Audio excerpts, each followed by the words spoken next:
Job, chapitre 38. L'Éternel répondit à Job du milieu de la tempête. Il dit : Qui est celui qui obscurcit mes plans par des discours dépourvus de savoir ? Mets donc une ceinture autour de ta taille, comme un vaillant homme. Je t'interrogerai, et tu me renseigneras. Où étais-tu quand j'ai fondé la terre ? Déclare-le, puisque tu es si intelligent. Qui a fixé ces dimensions ? Tu le sais, n'est-ce pas ? Ou qui a déplié le ruban à mesurer sur elles ? Sur quoi ces bases reposent-elles ? Ou qui en a posé la pierre angulaire alors que les étoiles du matin éclataient ensemble en chants d'allégresse et que tous les fils de Dieu poussaient des cris de joie ? Qui a bloqué la mer avec des portes, quand dans son jaillissement elle est sortie du ventre maternel ? Quand j'ai fait des nuages son habit et de l'obscurité ses langes ? Quand je lui ai fixé des limites et imposé verrous et portes ? Quand j'ai dit : tu pourras venir jusqu'ici, tu n'iras pas plus loin. Ici s'arrêtera l'orgueil de tes vagues. Depuis que tu existes, as-tu donné des ordres au matin ? As-tu montré sa place à l'aurore, pour qu'elle attrape les bords de la terre et que les méchants en tombent ? Tout se transforme alors, comme l'argile qui reçoit une empreinte, et l'ensemble se présente comme paré d'un habit. Quant aux méchants, ils sont privés de leur lumière, et le bras, prêt à agir, est brisé. As-tu pénétré jusqu'aux sources de la mer ? T'es-tu promené dans les profondeurs du gouffre ?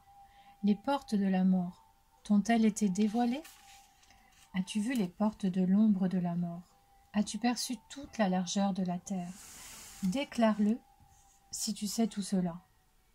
Où est donc le chemin qui conduit à l'habitation de la lumière ? Et les ténèbres ?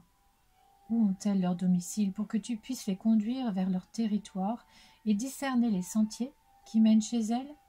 Tu le sais, puisque tu étais déjà né, et que le nombre de tes jours est si grand. Es-tu parvenu jusqu'aux réserves de neige ? As-tu vu les dépôts de grêle que je tiens en réserve pour les moments de détresse, pour les jours de guerre et de bataille ? Par quel chemin la lumière se divise-t-elle et le vent, dès se déferle-t-il sur la terre ? Qui a ouvert un passage pour les averses, un chemin pour l'éclair et le tonnerre ?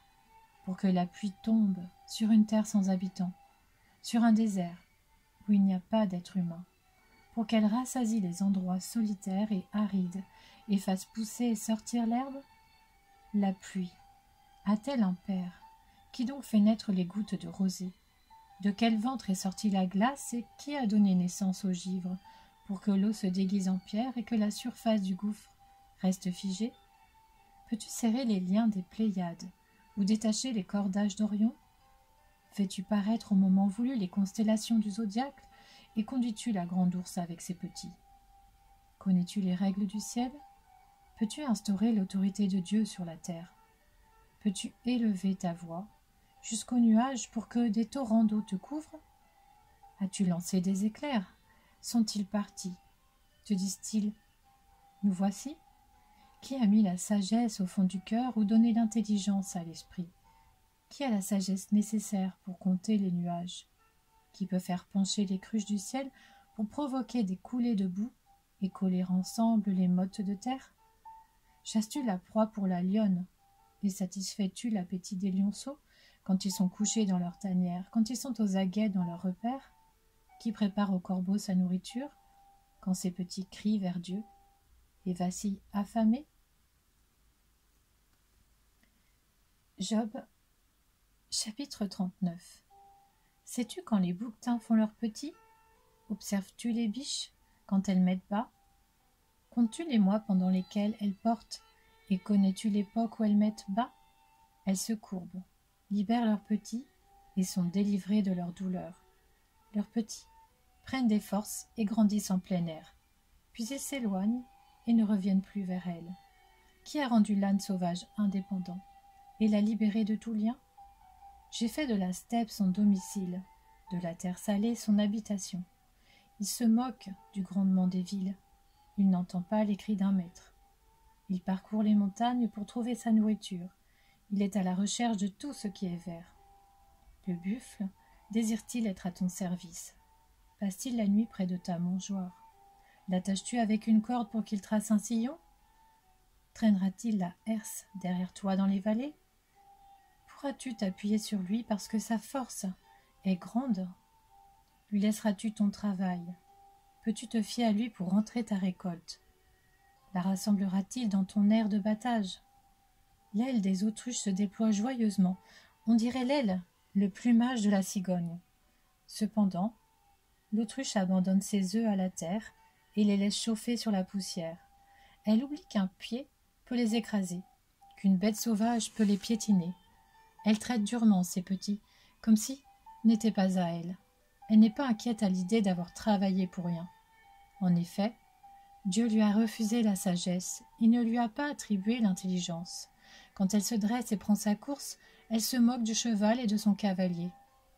Est-ce toi qui donnes la puissance au cheval et qui habille son cou d'une crinière flottante? Le fais-tu bondir comme la sauterelle? Son fier hennissement est source de terreur. Il trépigne dans la vallée et se réjouit de sa force. Il s'élance au-devant des armes. Il se moque de la peur. Il n'est pas effrayé. Il ne recule pas devant l'épée. Sur lui résonne le carquois, la lance étincelante et le javelot. Bouillonnant d'ardeur, il dévore l'espace. Il ne tient pas en place quand le son de la trompette retentit. Chaque fois que la trompette sonne, il dit « En avant ». De loin, il flaire la bataille, la voix retentissante des chefs et les cris de guerre. Est-ce grâce à ton intelligence que l'épervier prend son vol et déploie ses ailes en direction du sud? Est-ce sur ton ordre que l'aigle royal prend de la hauteur et place son nid sur les sommets? C'est dans les rochers qu'il réside et passe les nuits. C'est sur une dent de rocher qu'il a sa forteresse.